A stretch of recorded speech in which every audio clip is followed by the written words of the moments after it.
Do I say that? Yeah. Sure. LA year one, Brooklyn.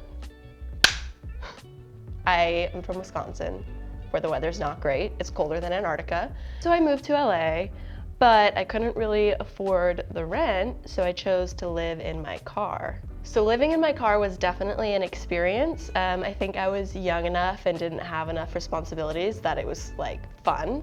I never got harassed by other people on the street or homeless people, but I got harassed by the cops.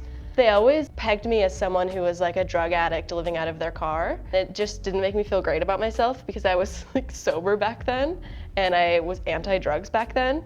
I say back then. And yet they'd like knock on my door in the middle of the night and treat me like some sort of hardened criminal. The convenient part was that I could just drive to like where I was supposed to be at set the next morning if it was on the other side of town and sleep there in my car. I'm an aspiring actress. Well, I am now a working actress, but when I first moved, an aspiring actress.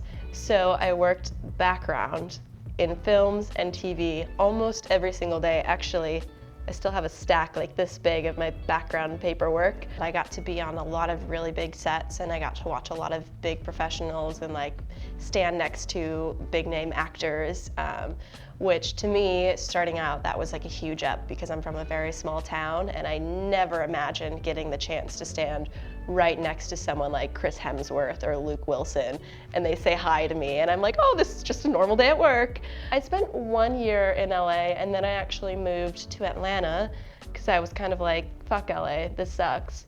But then I kind of realized everything sucked everywhere I went if I didn't try.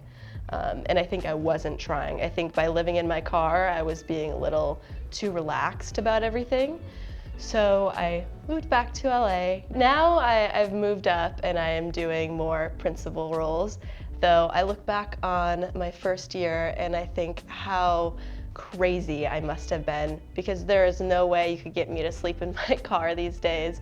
I've lived almost everywhere in LA and I think I've finally found my home in the little neighborhood of Silver Lake.